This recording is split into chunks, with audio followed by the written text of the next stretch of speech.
Hello everyone, I'm making this video to tell you the 5 reasons why people are dying out of COVID. जो ये मैं video बना रही हूँ ये कहीं से भी मेडिकल प्रैक्टिशनर के को दिमाग में रखते हुए नहीं बना रही हूँ, क्योंकि that is entirely different. The medication and the medical things are very different. I don't know about that because I am not a doctor. मैं आपको जो मेरे आसपास हमारे जान पहचान वालों की डेथ हुई है उनके कुछ बिग रीज़न्स बताना चाहती हूँ. सारे लोगों के डेथ के रीज़न्स को अगर मैं एनालाइज़ करूँ तो काफ़ी सारी चीज़ें सामने आई हैं जो मैं आपके साथ शेयर करना चाहती हूँ, और चाहती हूँ कि आप इस वीडियो को पूरा एंड तक देखें ताकि जो भी चीज़ें मैं आपको बताने वाली हूँ उसको आप अपने दिमाग में रखिए आगे आने वाले वक्त के लिए, अपने परिवारजनों के लिए, जिसमें अगर किसी भी परिस्थिति में इस तरह की चीज़ें उत्पन्न होती है आपके घर में तो आप इस तरह के स्टेप्स ले सकें. जो पहला कारण है जिसके कारण हमारे छत्तीसगढ़ में या हमारे भारत में जो डेथ रेट है वो इतना बढ़ गया है, वो है लेट से कोविड का डायग्नोज होना. कुछ लोग इस सर्दी खांसी और बुखार को वायरल कहकर घर पे रह जाते हैं इनिशियली, या कोई नॉर्मल डॉक्टर से चेकअप करा लेते हैं. देखिए, ये वो टाइम नहीं है जब आपको वायरल इन्फेक्शंस हो. It is the time when अगर आपको बॉडी पेन, वीकनेस, हेडेक या फिर फ़ीवर, सर्दी खांसी, इनमें से कोई भी सिम्टम्स होते हैं तो प्लीज़ मेक श्योर कि आप अपना कोविड टेस्ट कराएं. क्योंकि जो नॉर्मल वायरल का सीज़न आता है वो यूजुअली बारिश के मौसम में आता है या फिर कभी और आता है, पर अभी वायरल्स नहीं चल रहे हैं एज़ ऑफ़ नाउ, क्योंकि जब वायरल्स आते हैं तो भी पूरे के पूरे शहर में काफ़ी लोगों को एक साथ वायरल सिम्टम्स होते हैं. पर अभी चूँकि कोविड का टाइम है तो अपने हेडेक और अपने फ़ीवर, अपने सर्दी खांसी या किसी भी सिम्टम को लाइटली मत लीजिए. डेफ़िनेटली अपना कोविड टेस्ट कराइए. जो डेथ्स हुई है उसमें मैंने ये बहुत बड़ा कारण देखा है कि लोग 4-5 दिन तो फ़ीवर को यूँ ही बस पीसीएम खा खा के टाल देते हैं, जिसके वजह से जो उनके चेस्ट इन्फेक्शन होते हैं वो बहुत हाई हो जाते हैं लेटर ऑन. और फिर उन्हें जब उन्हें बहुत सीवियर खांसी होने लगती है तब जाके वो टेस्ट करवाते हैं. चूँकि टेस्ट करने वालों पे इतना ज़्यादा लोड है, इस वजह से टेस्ट के रिज़ल्ट्स बहुत लेट से आते हैं. टेस्ट के रिज़ल्ट्स लेट से आते हैं, रिपोर्ट लेट से आती है 3-4 दिन. तो आप समझिए कि एक जब से कोविड आपके बॉडी में गया है तब से लेके कोविड को आपके बॉडी में पनपने का 7-8 दिन का जो एक टाइम पीरियड मिल गया है, ये बहुत है आपके लंग्स को डैमेज करने के लिए. और जब आप उसके बाद एडमिट होते हैं तो नो मैटर ऑक्सीजन अवेलेबल है या नहीं, मेडिकल फैसिलिटीज़ अवेलेबल है या नहीं, it becomes very difficult for the medical fraternity कि वो आपको बचा पाए, क्योंकि आपने खुद ही डिले करके अपने इन्फेक्शन को इतना हाई कर दिया है जिससे कि आपके लंग्स को दोबारा से गेट बैक करना बहुत ही मुश्किल है. सबसे पहले तो मेरी यही सलाह है कि अगर आपको कोई भी सिम्टम डेवलप होते हैं, please go for the test without any delay. Second चीज़, अगर जो सेकेंड रीज़न है वो है कि एक पहला तो हो गया कि डायग्नोज ही लेट से हो रहा है, दूसरा है कि लोग मेडिकेशन भी बहुत लेट से स्टार्ट कर रहे हैं.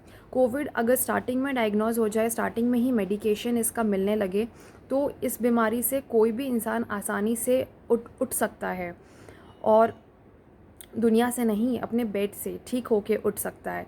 सबसे इम्पॉर्टेंट है जो सेकेंड स्टेप है वो है मेडिकेशन. अगर आपको lack of taste, lack of smell, headache, fever, ये सारे सिम्टम्स दिख रहे हैं तो आप डेफ़िनेटली अपनी मेडिकेशन घर पे ही स्टार्ट कर दीजिए.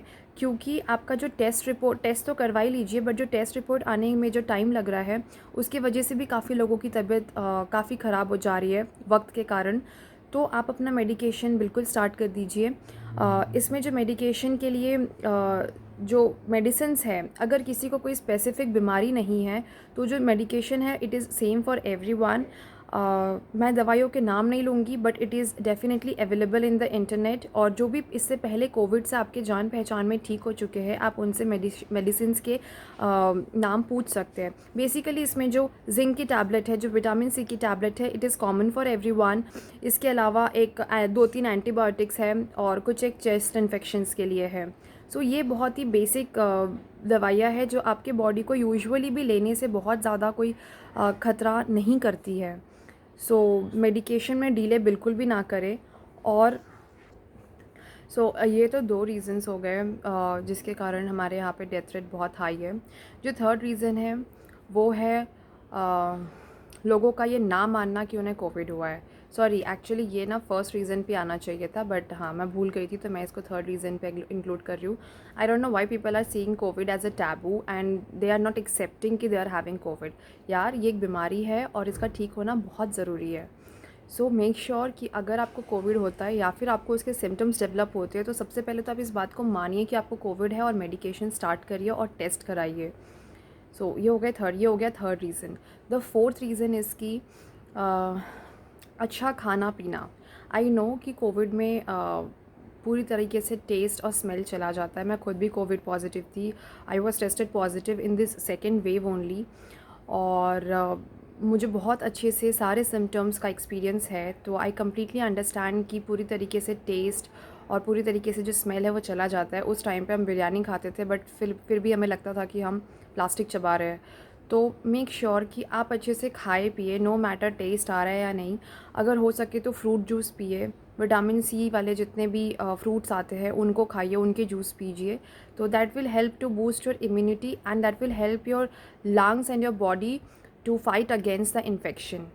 सो अच्छा खाना पीना खाते रहना बहुत इंपॉर्टेंट है। ड्राई फ्रूट्स खाइए जितना ज़्यादा बन पड़े, और नॉर्मल रोटी सब्जी दिन में कोशिश करिए कि ज़रूर खाइए। अदरवाइज़ जो आपकी बॉडी जब कोविड से रिकवर भी हो जाएगी, उसके बाद भी जो वीकनेस रह जाएगा आपकी बॉडी में, वो आपको फिर बहुत लंबे टाइम तक कैरी करना पड़ेगा। तो इससे बेहतर है कि आप कोविड के टाइम पे, चूँकि कोई टेस्ट नहीं है, स्मेल नहीं है, उसके बावजूद अच्छे से खाना पीना कंटिन्यू करिए। हल्दी वाला दूध लीजिए। अगर दूध आपको सूट नहीं करता, आप लैक्टोज इंटॉलरेंट है, तो डेफ़िनेटली पानी में हल्दी डालकर यूज़ करिए, पानी में हल्दी डालकर पीजिए। सो ये सारे छोटे छोटे मेजर्स आपकी बॉडी को फ़र्दर लॉन्ग रन में काफ़ी हेल्प कर सकती है। इसके अलावा जो मैं कहना चाहती हूँ वो ये है, जो नेक्स्ट रीज़न है डेथ रेट का, वो है, नेक्स्ट रीज़न है कि जो लोग हर वक्त टीवी न्यूज़पेपर देखते हैं। आई अंडरस्टैंड कि न्यूज़पेपर में पूरी तरीके से सिर्फ कोविड भरा हुआ है, उससे रिलेटेड न्यूज़ भरी हुई है, और न्यूज़ चैनल्स में भी बस यही सब भरा हुआ है। इसे देख के लोग बहुत पैनिक करते हैं, मेंटली डिप्रेस हो जाते हैं। तो मेरा ये सजेशन है कि ऐसे टाइम पे आप ज़्यादा से ज़्यादा रेस्ट करिए, खुश रहिए, अपने आसपास वालों से बात करिए फ़ोन पे, सोशल डिस्टेंसिंग मेंटेन करिए, क्योंकि खुश रहने के लिए आपको गैदरिंग्स की कोई ज़रूरत नहीं है। Stay connected with video calls, stay connected with messages और नॉर्मल कॉल्स। ये सारी चीज़ें करेंगे तो आपको कहीं ना कहीं आपका दिमाग जो है वो डिप्रेशन की तरफ, एंग्जाइटी की तरफ जाने से ज़्यादा बच पाएगा। और क्या होता है कि जब आप कुछ भी इतने ज़्यादा नेगेटिव चीज़ें देखते हैं टीवी पे, न्यूज़पेपर्स पे, तो उसका असर आपके दिमाग में बहुत लॉन्ग रन पे हो जाता है।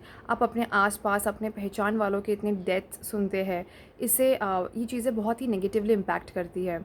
तो इट्स बेटर कि जो भी चीज़ें जैसे है उन्हें हम एक्सेप्ट करें, एंड इसी के साथ साथ हम खुश रहें, अपने आसपास वालों को खुश रहे, क्योंकि जब हम टेंशन लेते हैं हमारा ब्लड प्रेशर बढ़ जाता है, जिसकी वजह से हमारे हार्ट्स, हमारे सारे ऑर्गन अलग तरीके से अफेक्ट होते हैं नेगेटिवली।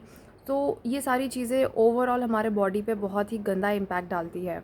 इसलिए बेहतर है कि आप जितना ज़्यादा खुश रहेंगे, पॉजिटिव रहेंगे, एक्सरसाइज, मेडिटेशन, योगा करेंगे, उतना आपकी बॉडी के लिए, आपके माइंड के लिए अच्छा है। तो ये कुछ रीज़न्स थे जिसकी वजह से जो डेथ रेट्स है वो काफ़ी बढ़ रहे हैं। और मैंने तो इवन ऐसे केसेस भी सुने हैं जहाँ पे कुछ लोग हार्ट अटैक से सिर्फ इसलिए मर गए क्योंकि उनका कोविड टेस्ट रिज़ल्ट पॉजिटिव आया। सो ये मेरे नोन पीपल में ही हैं। So this kind of panicness और इस तरीके से अगर हम डरेंगे तो कोविड को कभी हरा नहीं पाएंगे। इसके लिए है कि आप अगर एजुकेटेड है तो उस बात को प्रूफ करिए कि आप एजुकेटेड है। आप टाइम से टेस्ट करवाइए, टाइम से डायग्नोस करवाइए, टाइम से अपना मेडिकेशन स्टार्ट करिए, सोशल डिस्टेंसिंग फॉलो करिए। और ये सारी चीज़ें जब आप करेंगे तो कहीं ना कहीं जो डेथ रेट्स है वो काफ़ी कम होंगी। इस तरह की सलाह जब आप अपने परिजनों को देंगे, अपने आसपास के लोगों को देंगे, तो उन्हें भी इस बात की समझ बनेगी कि उन्हें किस तरीके से कोविड के साथ डील करना है।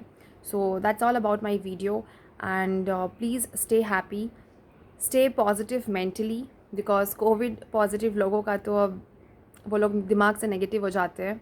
मैं खुद भी हो गई थी, बिकॉज जब मुझे कोविड चला तो ऐसा लग रहा था कि 14 डेज़ में I will be fine, but ऐसा बिल्कुल नहीं था. It took me like 17-20 days around somewhere ठीक होने में. कम्प्लीटली, इवन कम्प्लीटली तो नहीं कहूँगी, अभी भी टेस्ट और स्मेल वापस नहीं आया है 100%. Eventually it will come back.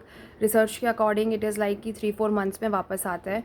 तो ये सारी छोटी छोटी चीज़ें हमारे बॉडी में काफ़ी ज़्यादा पैनिक क्रिएट करती है. बट मेक श्योर कि हम इन सारी चीज़ों को इग्नोर करके बहुत ही स्ट्रॉन्ग होकर कोविड से फ़ाइट करें, अपने आसपास के लोगों का मनोबल बढ़ाएं और अच्छे से इस कोविड को टाटा बाय बाय करें. Thank you very much. Keep liking, sharing and subscribe my video because maybe this information helps a lot. And thank you so much for watching. पूरा देखना. आई होप आपने पूरा देखा होगा. Thank you.